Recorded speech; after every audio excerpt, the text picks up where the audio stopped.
ഇനി അലഹബാദ് ക്ഷേത്രത്തിന്റെ ഒരു ഭാഗം പൊളിച്ചിട്ടുണ്ട്. എന്താണ് സംഭവം? ഔറംഗസീബ് കൽക്കട്ടയിലോട്ട് മാർച്ച് ചെയ്ത് പോവുകയാണ്. അദ്ദേഹത്തിനോട് 250 ഹിന്ദു രാജാക്കന്മാരും അവരുടെ കുടുംബങ്ങളും ഉണ്ട്. അലഹബാദിൽ വന്നപ്പോൾ അതിലൊരു രാജാവിന്റെ ഭാര്യയ്ക്കും മക്കൾക്കും ക്ഷേത്രത്തിനകത്ത് പൂജ ചെയ്യാൻ കയറണം. ആ കയറി ചെന്ന രാജാവിന്റെ ഭാര്യയെ അവിടെ ഇട്ടൊരു പൂജാരി ബലാത്സംഗം ചെയ്തു. വിവരം ആ സ്ത്രീ ഓടി വന്ന് പറഞ്ഞപ്പോ ആ രാജാക്കന്മാരെന്ത് ചെയ്തു? ആ ക്ഷേത്രത്തിനകത്ത് കയറി ഈ രാജ്ഞിയെ ബലാത്സംഗം ചെയ്ത പൂജാരിയെ വെട്ടിഞ്ഞുറുക്കി.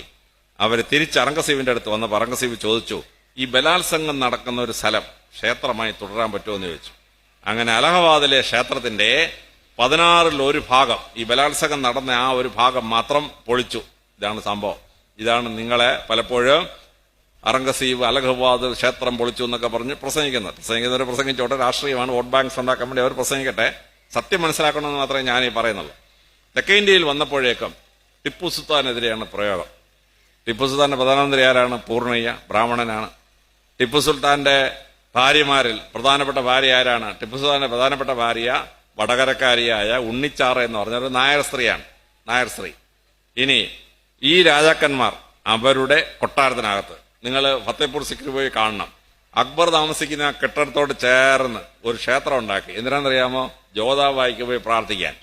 എന്നാൽ ഈ ഭാര്യ ഇസ്ലാമാക്കിയാൽ പോരായിരുന്നോ അക്ബറിന്? അക്ബർ പറഞ്ഞു, വേണ്ട വേണ്ട, കല്യാണത്തിന്റെ പേരിൽ ആരും മതമൊന്നും മാറാൻ പാടില്ല. നീ നിന്റെ വിശ്വാസപ്രകാരം പ്രാർത്ഥിച്ചോണം, ഞാൻ എന്റെ വിശ്വാസപ്രകാരം പ്രാർത്ഥിക്കും. അക്ബർ മുസ്ലിം പള്ളി പോയി പ്രാർത്ഥിക്കും. ജോധാബായിക്ക് പ്രാർത്ഥിക്കാൻ വേണ്ടി ഫത്തേപൂർ സിക്രിയുടെ കൊട്ടാരത്തിനകത്ത് ഒരു ക്ഷേത്രം പണിഞ്ഞു. നിങ്ങൾ ശ്രീരംഗപട്ടണം പോയി കണ്ടിട്ടുണ്ടോ? ശ്രീരംഗപട്ടണത്തിൽ ടിപ്പു സുൽത്താന്റെ കൊട്ടാരത്തിനോട് ചേർന്നൊരു ക്ഷേത്രം പണിഞ്ഞു. എന്തിനാണെന്നറിയാമോ? ഉണ്ണിച്ചാറായിക്ക് പോയി പ്രാർത്ഥിക്കാൻ വേണ്ടി. ഉണ്ണിച്ചാരോട് നീ അങ്ങ് മുസ്ലിം ആവടി എന്ന് പറഞ്ഞാൽ പോരായിരുന്ന? ടിപ്പു പറഞ്ഞു, വിശ്വാസം ഉള്ളിൽ തട്ടി ഉണ്ടാവേണ്ടതാണ്. ബലം പ്രയോഗിച്ചോ കല്യാണത്തിന്റെ പേരിലോ ആരും മതം മാറാൻ പാടില്ല.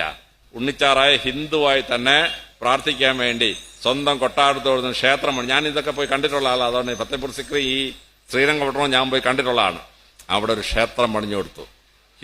മുസ്ലിം രാജാക്കന്മാരുണ്ടായിരുന്ന കാലത്ത് ഹിന്ദുക്കളും മുസ്ലിങ്ങളും ഏകോദര സഹോദരങ്ങൾ പോലുണ്ടായി. രാജ്യത്തിന്റെ പ്രധാനമന്ത്രി സ്ഥാനം പൂർണ്ണയാന്നൊരു ബ്രാഹ്മണന് കൊടുത്തു ടിപ്പു സുൽത്താൻ. അദ്ദേഹത്തിന്റെ മന്ത്രിസഭയിലെ 12 പേരിൽ 6 പേരും അമുസ്ലിങ്ങളായിരുന്നു. മുസ്ലിങ്ങളല്ല, അല്ലാത്തവരെ കൊണ്ടാണ് ടിപ്പു ഭരിച്ചത്. ടിപ്പു മലബാറിലേക്ക് വന്നപ്പോൾ ഒരുപാട് ക്ഷേത്രം പൊളിച്ചു എന്ന് പറഞ്ഞു. ഞാന് കണ്ണൂർ SP ആയിരുന്നു, നോർത്തേൺ റേഞ്ചിന്റെ DIG ആയിരുന്നു, മലബാറിന്റെ DIG ആയിരുന്നു. ഞാൻ ഇവരോട് പറഞ്ഞു, നിങ്ങളൊരു 25 ക്ഷേത്രം ലിസ്റ്റ് തരാം. ടിപ്പു പൊളിച്ചു വന്ന് 25 ക്ഷേത്രം ലിസ്റ്റ് തരാൻ പറഞ്ഞു. ഇവന്മാർ റിസർച്ച് ചെയ്തിട്ട് ഒറ്റ പേരില്ലായിരുന്നു ഇവന്മാർക്ക്. ഇവന്മാർ ആരെ പറഞ്ഞു? തിരുവങ്ങാട് ഒന്ന് വെടിവെച്ചപ്പോൾ പീരങ്കി കൊണ്ട് അങ്ങോട്ട് പോയിട്ട് പീരങ്കി കൊണ്ട് തിരിച്ചു വന്നൊരു കഥയാണ്. അങ്ങനെ വല്ലതും പീരങ്കി കൊണ്ട് തിരിച്ചു വരുമോ? അപ്പോ ഒരു ക്ഷേത്രത്തിന്റെ ലിസ്റ്റിൽ ഇവന്മാരുടെ കയ്യില് ഈ ടിപ്പു പൊളിച്ചു എന്ന് പറയുന്ന ക്ഷേത്രത്തിന്റെ കണക്കില്ല.